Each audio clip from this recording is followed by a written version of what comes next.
le Canada est un très beau pays, mais c'est toujours pas à la hauteur de l'image qu'on avait de lui quand on était au Sénégal. Tu obtiens ton diplôme au Canada, après tu te retrouves dans une maison de personnes âgées.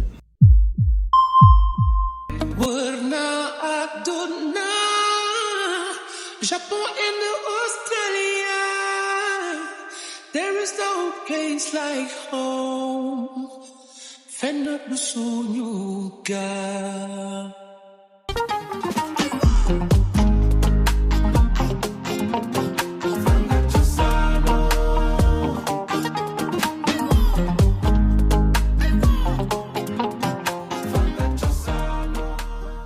D'abord, qu'est-ce que tu penses de ce concept, From Motherland to Canada?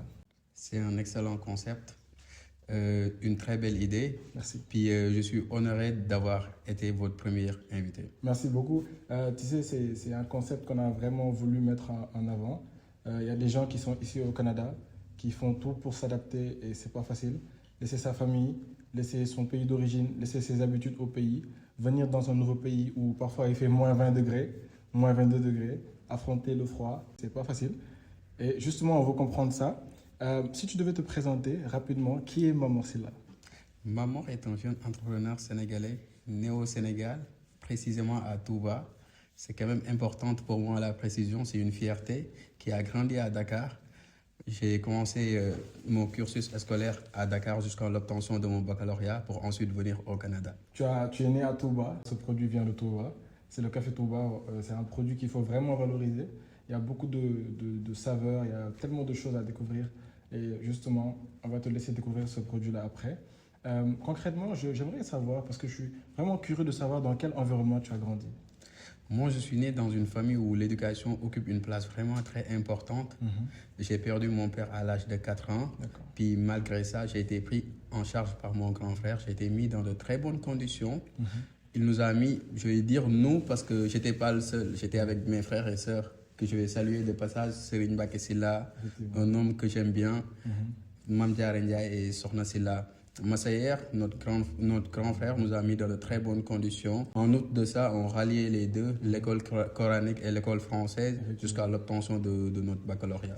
C'est vraiment une fierté, ça se voit et ça s'entend quand tu parles de ton grand frère Massayer Sylla. Je pense qu'il a assumé ce rôle de père-là. Perdre son père, même si tu étais jeune, c'est pas facile. Et je pense que tu as été bien encadré. Très justement, bien encadré. Mamor Sylla, tu as choisi de quand même quitter le Sénégal après ton baccalauréat. Est-ce que c'était quelque chose que tu voulais à tout prix? Parce que je fréquentais, moi, des amis de mon grand frère, des gens vraiment très bien instruits, diplômés, qui avaient parfois leur licence. Licence au Sénégal, c'est le baccalauréat d'ici, ou parfois leur maîtrise. Ils me conseillaient souvent, vu que eux, ils ont fait leur parcours au Sénégal. À l'université, ça ne se passait pas tous les jours comme eux, ils voudraient. Il y avait des grèves, parfois il y avait des retards. Mettons, pour une licence qui devait prendre 3 ans, ça va prendre après 4 ans ou même 5 ans. Il y avait beaucoup de choses là. Eux autres, ils étaient vraiment très bienveillants. Ils me conseillaient souvent, Mamor, une fois l'obtention de ton baccalauréat, il faut aller étudier à l'étranger. J'aimerais comprendre comment est-ce que tu as fait tes démarches, comment est-ce que ça s'est passé? Je vais quand même avouer que ça s'est bien passé pour mon parcours à moi, parce que ça a pris juste 3 à 4 mois. Je l'ai commencé au mois de juillet, août. Puis ça a abouti au mois de décembre. C'est sûr qu'il y a beaucoup de documents, beaucoup de demandes à faire. La demande d'admission, une fois que tu es admis dans une université canadienne, après il faudrait avoir un CAQ si tu dois venir au Québec. Après l'obtention du CAQ, tu dois commencer les démarches pour obtenir ton visa, qui nécessite encore beaucoup de documents. Tu dois prouver que tu seras apte une fois au Canada de survivre, de subvenir à tes besoins. Des choses vraiment obligatoires. C'est quand même beaucoup de choses, mais on a su surmonter à ça. Puis par la grâce à Dieu, on a réussi à avoir notre visa. Tu as obtenu ton visa. C'est un sentiment qu'on a tous eu, toutes les personnes qui ont voyagé. Ce sentiment-là, comment est-ce que tu l'as ressenti? J'avais ce sentiment de réussite-là. Puis j'avais une image du Canada, ce qui faisait que j'étais beaucoup plus content parce que j'avais une image très positive du Canada. Une image comme quoi la vie était rose. Une fois au Canada, je me suis rendu compte que c'était pas carrément ça. La vue était parfois multicolore, de temps en temps rouge, parfois blanc, noir, mais c'était ça. En tout cas, elle n'était pas toute rose, exact. comme on s'y attendait. On va parler de cette image-là. Tu obtiens ton visa, tout se passe bien.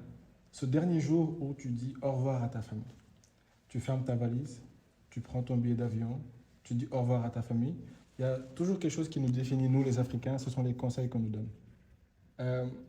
Quels sont les conseils que tu as reçus avant de venir au Canada? Beaucoup de conseils. La plus importante pour moi, c'était d'être armé de patience. Ok. Parce que quand on est jeune, c'est sûr qu'on est parfois précipité, puis on veut coûte que coûte réussir, puis à chaque chose qu'on entreprend, on veut que la réussite. C'est vrai. Tu prends ton billet d'avion, tu viens au Canada. Comment s'est passée ta première journée? Cauchemardesque, pour être vrai.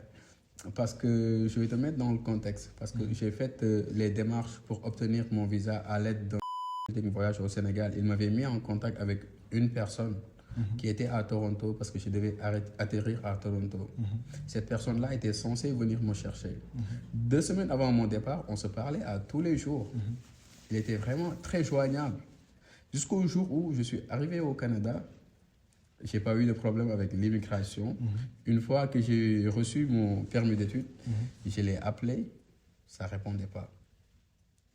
Puis au même moment, il y avait mon frère puis ma mère qui m'appelaient, à savoir est-ce que la personne qui était censée venir s'est présentée. Quand même, j'essayais de les rassurer. J'essayais de les rassurer pour pas qu'ils soient inquiets. En leur disant qu'il est en route, il ne s'est jamais présenté. Au final, il a fallu que M. Babacar Diouf, la seule personne que je connaissais d'ailleurs au Canada, qui était à Montréal, à 700 km de Toronto, donc il ne pouvait pas se déplacer. Il a fallu qu'il agisse. Il appelle son ami, un de ses amis qui était à Toronto et qui travaillait. Donc il fallait que j'attende qu'il termine de travailler pour venir me chercher. Donc au final, je suis resté à l'aéroport de 11h le matin jusqu'à 23h. Jusqu'à 23h le soir? Jusqu'à 23h le soir. Est-ce que tu as eu des nouvelles de cette personne? Oui. 2 jours après, il m'envoie un message. Il ne m'a même pas appelé. Il m'envoie un message WhatsApp pour me dire qu'on avait volé son téléphone portable.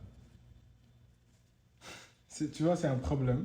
Parce qu'il y a beaucoup de gens qui vivent ça et qui vont vivre ça. Tu n'es pas le premier et malheureusement, tu ne seras pas le dernier.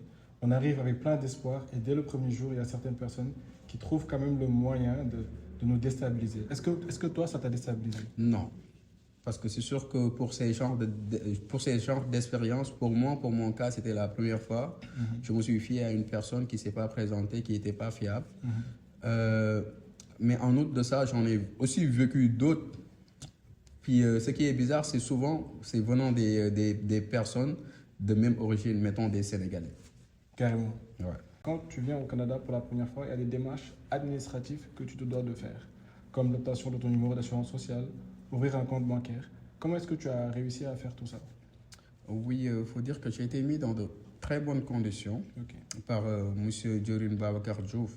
C'est lui qui m'a aidé personnellement à faire ces premières démarches-là administratives, ouvrir mon compte bancaire au Canada, aller chercher mon numéro d'assurance sociale, que je salue de passage.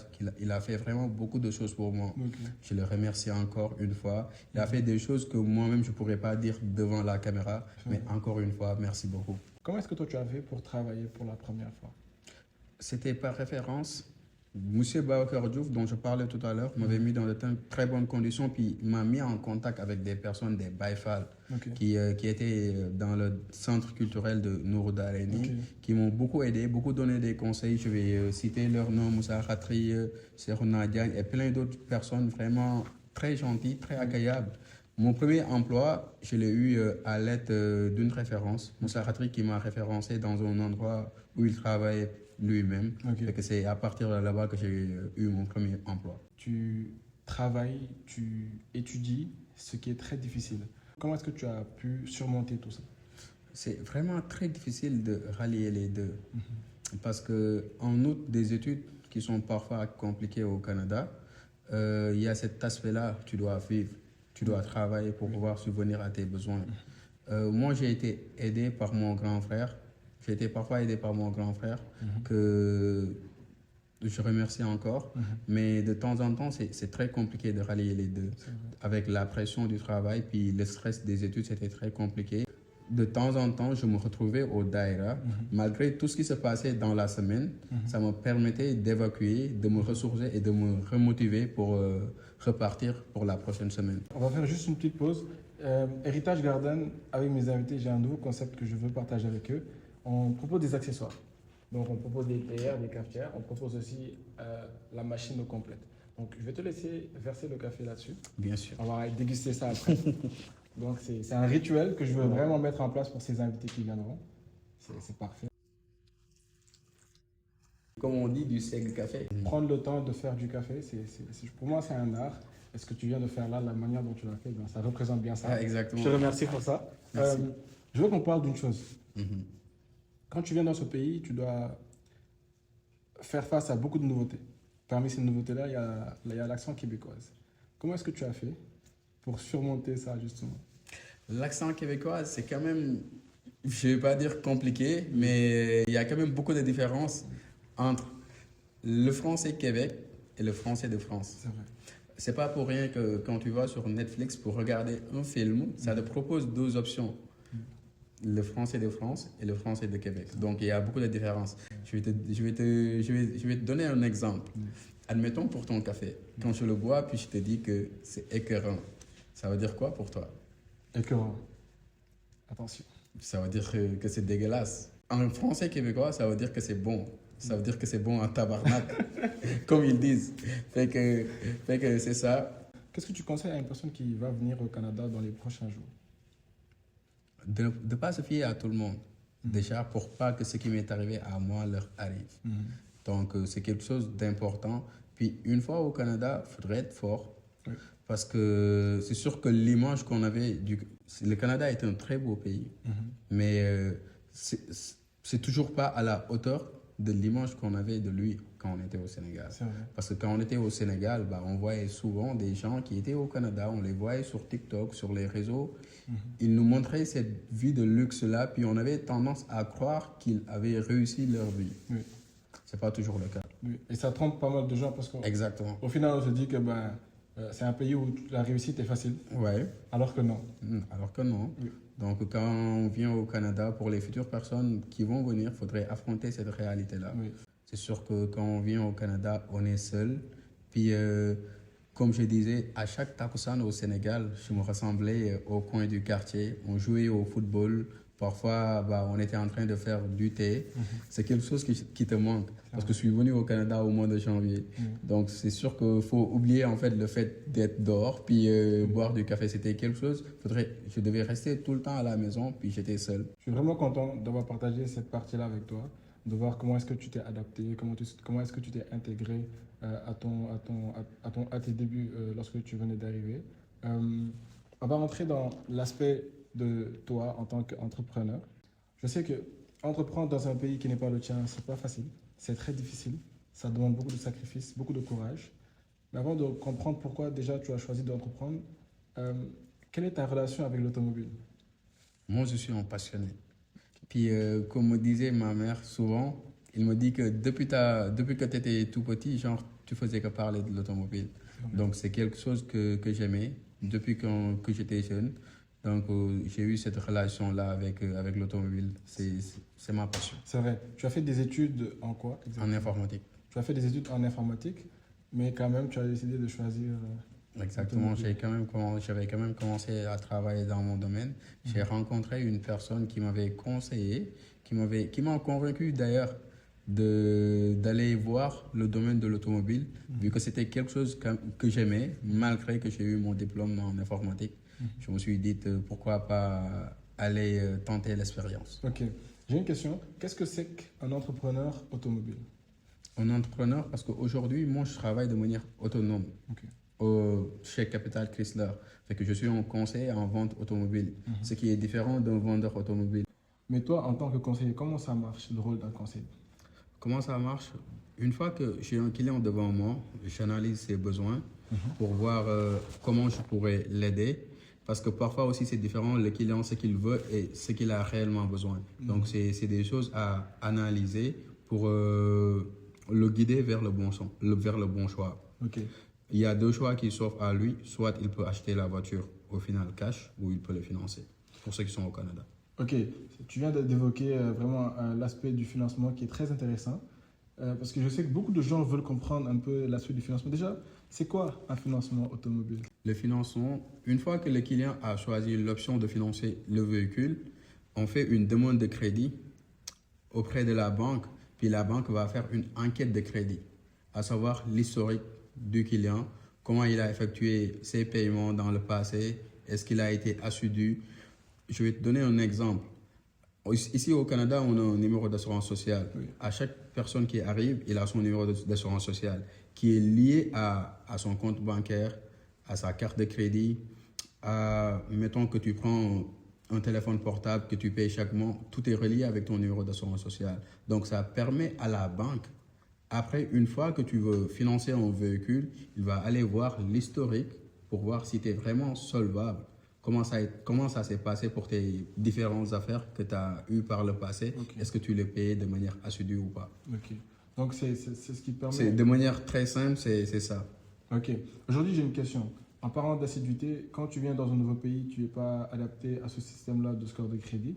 Si une personne a un mauvais score de crédit, mais quand même un emploi stable, comment est-ce que ça va se passer pour lui? Si une personne a un mauvais score de crédit, mais quand même un emploi stable, il peut être approuvé par la banque, mais en deuxième ou troisième chance. Je voulais rentrer dans ce domaine-là parce que j'entends beaucoup première chance, deuxième chance, troisième chance. Qu'est-ce que c'est exactement? En première chance, cela détermine, pour être simple, le niveau de solvabilité du client. Ok. En première chance, un client qui passe en première chance, ça veut dire que le client est très solvable. Ok. Fait que il y a la banque, pour lui, financer ce client-là, il y a moins de risques. Donc, il a un taux d'intérêt moins élevé. Ok. Pour un client qui passe en deuxième chance, il a un taux d'intérêt un peu plus élevé que celui qui passe en première chance. En troisième chance, on a un taux d'intérêt vraiment élevé. Tu parles du taux d'intérêt, mais qu'est-ce que c'est concrètement? Le taux d'intérêt, c'est quelque chose qui est calculé annuellement, mais appliqué quotidiennement. Ok. Pour être simple, admettons qu'un client finance un véhicule qui coûte 20 000 dollars. 20 000 dollars avec les taxes à Québec qui sont à 14,915%. Donc, ça fait un montant de 22 900 et quelque chose. Donc, admettons que le taux d'intérêt, le client passe en première chance, donc le taux d'intérêt est de 7,99%. Si le taux d'intérêt est de 7,99%, les 7,99% sont divisés par 365 jours de l'an, ce qui fait qu'il y a un pourcentage de 0,0165 qui va être appliqué quotidiennement sur le montant restant du prêt. Ok. D'où l'importance du terme prêt ouvert, parce qu'un prêt ouvert, le client peut le solder même après une semaine après avoir acheté le véhicule. Est-ce qu'en général, les étrangers ont un bon score de crédit? Je vais être honnête parce que je vais dire non. Ok. Mais ce n'est pas parce qu'on n'est pas responsable. Non, c'est parce qu'on n'a pas eu cette éducation-là. C'est la raison pour laquelle quand on arrive au Canada, on a souvent des difficultés Oui. pour pouvoir bien s'organiser, pour avoir un bon score de crédit. Parce qu'on n'a pas cette éducation-là au pays. Ok. Admettons qu'un étudiant vienne à toi, il veut avoir un véhicule, il n'a pas de travail, il n'a pas de score de crédit fiable parce qu'il vient d'arriver dans ce pays-là. Est-ce qu'un étudiant qui vient d'arriver peut avoir un véhicule en financement? Oui, il peut l'avoir avec le programme actuellement de financement de Desjardins, Ok. un programme pour les nouveaux arrivants. Mhm. Le taux d'entrée n'est pas bas, mais il n'est pas aussi élevé. D'accord. Mais vu qu'on n'a pas l'historique de crédit bien établi au Canada, on n'a quand même pas le choix d'accepter ça. Si Ouais. ce client-là prend ce véhicule, il le paye de manière régulière, est-ce qu'au bout de 2 ans, son taux d'intérêt peut baisser? S'il le paye de manière régulière, au bout de 2 ans, ce qu'il peut faire, il peut solder le véhicule parce que le taux d'intérêt est fixe. Parce qu'il y a un taux d'intérêt variable, mais généralement, pour les banques, pour les étudiants, le taux d'intérêt est vraiment fixe. Donc là, on vient de parler des clients qui prennent un financement. Je sais que tu as aussi des clients au Sénégal. Comment est-ce que tu travailles avec ces clients-là? Pour ces clients qui sont au Sénégal, j'ai mon frère, mon partenaire, qui est vraiment très pertinent, qui vous donnera des conseils. C'est avec cette personne-là que vous devez contacter. Il va faire le tour. Moi aussi, je serai là tout au long du processus. Une fois la vente actée, je vais m'en charger du véhicule, le mettre dans de très bonnes conditions pour qu'on le charge, pour qu'on fasse le chargement dans les plus brefs délais. Puis après ça, vous le recevez dans 30 à 40 jours à Dakar. Aujourd'hui, les clients qui sont au Sénégal, quels sont les types de véhicules qu'ils veulent en général? Merci beaucoup pour cette question. Ça va me permettre d'éclaircir une chose. Parce qu'il y a une chose que j'entends souvent des Sénégalais. Dans la majeure partie des gens qui me demandent des véhicules, je vois mon modèle full équipe. Moi qui suis dans le domaine de l'automobile au Canada, c'est pas un terme étranger, mais je l'entends pas souvent. Ok. Admettons, quand une personne qui te demande ce genre de modèle-là, full équipe, il veut dire qu'il va avoir le volant chauffé, les sièges chauffés, les chaises en cuir, le toit panoramique ou le toit ouvrant. Le toit panoramique, c'est important avec le feeling, les chaises chauffées, puis les chaises en cuir, puis tout. Ça, c'est quand même important. Mais admettons, pour un client qui est au Sénégal, est-ce que c'est important pour lui un volant qui est chauffé? C'est vrai. Parce que la température, quand même, on est au-dessus de 20 degrés C'est Celsius. vrai. Donc, c'est des choses qui influent le prix du véhicule. D'accord. Parce que pour chaque véhicule, il y a ce qu'on appelle la feuille d'usine. Moi, à chaque véhicule qui se présente à moi, je pourrais sortir la feuille d'usine. Puis la feuille d'usine, ça me permet d'avoir tous les accessoires du véhicule. Puis quelquefois, combien ça a coûté au fabricant d'inclure cet accessoire-là. Ok. Donc, par répercussion, vu que tu as toutes les options là, par répercussion, ça fait aussi, ça répercute sur le prix du final du véhicule, véhicule. sur le prix final du véhicule. Donc, si je comprends bien, il y a un véhicule avec l'entrée de gamme qui Exactement. coûte moins cher, puis il y a l'option full équipe. Et en général, les clients qui sont en Afrique veulent vraiment cette option-là, full équipe. Exact. Est-ce qu'ils savent que justement, est-ce qu'ils savent tout ce que tu viens de dire? Non, ils ne le savent pas souvent. Puis en outre de ça, en outre de parler de la feuille d'usine, l'historique de la voiture est aussi importante parce qu'il y a ce qu'on appelle le rapport Carfax du véhicule. Comme je dis, actuellement, moi je reprends des véhicules en échange au Canada. Qu'importe le véhicule, je peux savoir le nombre de propriétaires qu'il a eu avant de venir vers moi. Je peux savoir si la voiture a été accidentée ou pas. Et dans le cas où la voiture a été accidentée, combien ça a coûté les réparations. C'est vraiment des facteurs très importants qu'il faudrait savoir pour le véhicule. Donc pour un client, c'est très important d'avoir toutes ces informations-là avant de pouvoir acheter un véhicule. En outre, des données techniques du véhicule, parce qu'il y a le rapport différentiel, il y a la tenue de route du véhicule, il y a la capacité de remorquage, il y a vraiment beaucoup de choses à savoir sur un véhicule avant de faire son choix, avant de pouvoir concrétiser. Franchement, c'est bien expliqué. Je suis très content et je pense que beaucoup de gens comprendront maintenant, comprendront rapidement ce que tu viens de dire.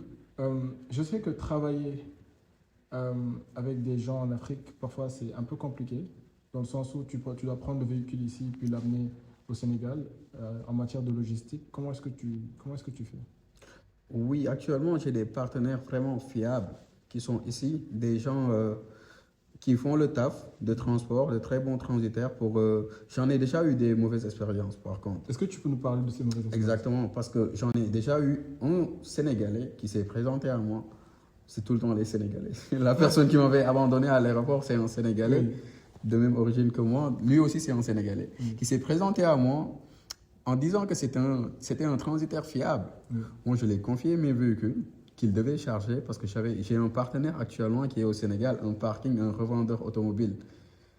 Il devait charger ces véhicules-là dans un délai de, mettons, une semaine. Malheureusement, ça lui a pris 1 mois, 15 jours pour pouvoir charger ce véhicule-là. Il avait 3 de mes véhicules. Mais pourquoi ce temps-là? Puis à chaque fois, il essaye, comme on dit genre au Sénégal, d'or marteau, à chaque fois, il essaye de me donner genre des médicaments. Comme on dit au Sénégal, genre, il y a l'expression des calmants, exactement, à chaque fois, il me disait des choses. Puis j'avais confiance en lui parce que c'est quand même une personne âgée. Puis c'était quand même quelqu'un que, bon, en le voyant, exactement, qui inspirait confiance. Mais au final, j'ai appris qu'il utilisait les voitures pour ses propres désirs. Mais c'est ce qui s'est passé. Mais malheureusement, j'ai jappé cette page-là. Puis actuellement, je suis en collaboration avec des gens fiables. Excuse-moi d'insister sur ça, mais je veux savoir comment est-ce que tu as su que... Oui, parce que lui, il l'a mis en story sur Snapchat. C'était un blow man, quoi, comme on dit. Parce que il était dans le véhicule, il a fait un Snapchat, un selfie comme on dit, avec le tableau de bord de la voiture et la voiture, il l'a mis en story. Moi, en tout cas, je ne l'ai pas vu parce que peut-être qu'il m'a bloqué ou je ne sais pas quoi. Mais il y a un de mes amis qui l'a vu puis qui me l'a envoyé. Donc, c'est à partir de là-bas que j'ai su que c'était mes voitures.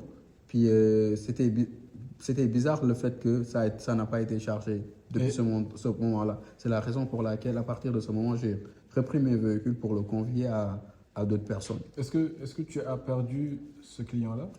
Oui, parce que pour être honnête, parce que j'ai essayé de défendre cette personne-là tout en disant à mon client, le véhicule sera chargé. Oui. Donc, parce que je me fiais à cette personne-là qui me disait que je vais charger ta voiture. Donc, je rapportais le même discours à mon client, Ok, ce qui était faux. c'est vrai. Donc, au final, ce qui nuit à ta crédibilité. C'est vrai. Mais on a su apprendre. Puis c'est ça, en même temps, le métier d'entrepreneur. Il faut apprendre, il faut s'améliorer tous les jours. Oui. Vraiment, j'ai eu un plaisir à partager ce podcast avec toi. Héritage Garden nous a bien accompagnés.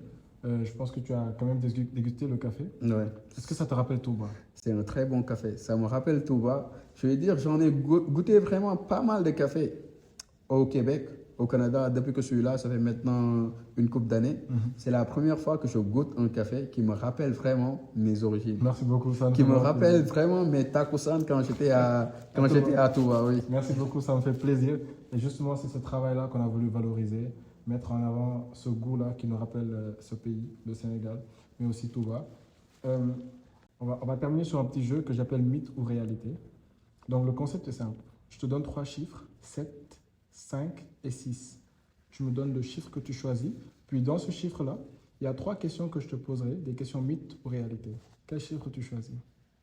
Le chiffre 7. Ça porte chance parfois. Parfait, on va voir si ça va te porter chance. Juste pour te dire, c'est par des niveaux de difficulté, bien sûr. Ok. Mythe ou réalité? Au Canada, il est facile d'obtenir du travail. C'est pas facile. Malgré avoir payé 70 000 $ pour ton baccalauréat, après tu peux te retrouver dans cette situation-là. Parce que j'en connais actuellement, je vais le dire, je ne vais pas citer leur nom, mais des personnes qui ont leur maîtrise actuellement, puis qui peinent à trouver un emploi. Puis ça fait maintenant 6 mois à 1 an qu'ils sont à la recherche d'emploi. Tu obtiens ton diplôme au Canada, après tu te retrouves dans une maison de personnes âgées. La deuxième question, mythe ou réalité? Au Canada, il est possible de payer ses études en travaillant. Je vais dire, c'est quasi impossible. Ouais, il y en a qui le réussissent, oui, mais je ne sais pas comment ils font. Moi, de mon cas, j'ai été aidé par mon frère en premier lieu, qui m'a soutenu, m'a servi là. Mais après, ça a été difficile. Ça a été vraiment difficile. Beaucoup de personnes ici au Canada abandonnent leurs études parce qu'ils ne parviennent pas à payer leurs études. Parce que quand on est au Sénégal, on a cette image-là, puis on croit qu'une fois au Canada, on va parvenir à payer nos études. Ça dépend quand même du programme d'études. Il y en a qui sont venus ici pour un baccalauréat, mais pour des problèmes financiers, ils vont changer, ils vont rétrograder pour faire un DEP, pour pouvoir être en mesure de payer leurs études. Mais est-ce que même quand tu fais un DEP, tu veux payer tes études? Il y en a qui mais c'est quand même beaucoup plus facile avec un DEP parce que c'est des montants de 7 000 $ par session et on le paye 3 à 4 fois. Moi, je vais dire honnêtement, pour ceux qui nous regardent, pour ceux qui sont au Sénégal, c'est à 90% impossible. 90% des gens échouent. Pour ne pas dire 100%. Exactement. Parfait. Dernière question, mythe ou réalité? Le racisme n'existe pas au Canada. Le racisme au Canada, oui, ça existe. Je vais être honnête. Dans tous les pays, il y a des personnes qui sont limitées d'esprit, mais au Canada aussi, ça existe. Moi, j'en ai rencontré personnellement. Okay. Puis à tous les jours, on les voit, des personnes qui se comportent mal avec toi, des personnes, ils vont jamais venir te le dire, mais toi, tu le sens de par leurs actions, de par leur comportement, qu'il y a quelque chose, il y a vraiment quelque chose avec cette personne-là. il se comporte différemment quand il s'agit de moi. Ok. Et pas avec les autres personnes. Exactement. Donc, tu ne comprends pas, mais tu sens qu'il y a quelque chose. C'est ces affaires-là, mais quand même, il y a des personnes qui sont fun. J'en ai des amis qui sont vraiment extraordinaires, qui sont géniales. Mais à côté de ces personnes-là, il y a aussi ces gens-là que je condamne aussi. Effectivement. Le concept est simple et je pense que tu l'auras compris. Ici, on invite des entrepreneurs. On veut comprendre leur parcours. Ouais. Malgré la difficulté, malgré le froid, malgré le fait de laisser sa famille derrière, ben, ils ont quand même voulu entreprendre. Moi, je dis que ce sont des guerriers. Heritage Garden, c'est une marque qui met en avant nos produits sénégalais. Il y a beaucoup d'autres marques qui font aussi la même chose. C'est un travail énorme qui est fait derrière, de l'emballage à la production du café. On a un petit cadeau pour toi. Pour tous ces invités qui viendront ici, bien sûr, on aura ce cadeau-là pour eux. Je vais te présenter ce cadeau et puis ça nous permettra de se dire au revoir concrètement. Donc ce cadeau-là, bon, dans la boîte, tu as vraiment un emballage, tu as vraiment un café, Heritage Garden. Tu as aussi des accessoires qui te permettent de prendre soin de ton café. Mati va être contente. Merci beaucoup. Justement, tu as ce petit mot-là de Cheikh Ahmadou Bamba qui dit « Sache que la grandeur et l'excellence ne s'acquièrent qu'à la mesure de l'effort consenti. Oh. » Moi, je trouve que c'est une phrase qui définit beaucoup les entrepreneurs. Oui. Et j'espère que ça va t'aider, toi, dans ta lancée. Aujourd'hui, si tu devais dire au revoir à des gens, qui seront ces personnes? À ma femme, vraiment grosse dédicace à elle. Une femme vraiment battante, une femme forte. Puis c'est elle qui m'a permis d'être là. Bah, sans sa permission, je ne serais pas là, c'est sûr. C'est compliqué de partager ce podcast-là avec les mariés, franchement. À ma tante, qui est au Sénégal, et cette salle qui a vraiment beaucoup fait pour moi. Ma sœur, c'est là encore une fois. Ma mère, mes frères et sœurs, Serigne Mbacké, c'est là. Une très grande personne, un excellent homme. Puis ma famille, mes frères et sœurs qui sont au Sénégal, en France, aux États-Unis, en Italie, puis mes amis aussi, Abdou Gueye Diokhane, mon meilleur ami, une personne vraiment excellente. Je leur dis salut de passage, puis je leur souhaite le meilleur. J'espère qu'ils regarderont ce podcast-là et vont voir vraiment la personne qui essaie d'entreprendre et qui essaie de faire tout ce qu'il veut faire avec l'effort qu'il faut. Ça a été un plaisir. Merci beaucoup. On espère se revoir pour une deuxième partie, bien sûr. Oui. Et Heritage te dit bonne soirée. Merci beaucoup. Merci beaucoup. Mais est-ce que même quand tu fais un DEP, tu veux payer tes études? Il y en a qui le... Mais c'est quand même beaucoup plus facile avec un DEP parce que c'est des montants de 7 000 $ par session et on le paye 3 à 4 fois. Ouais. Da ngaa xeeb $7,000.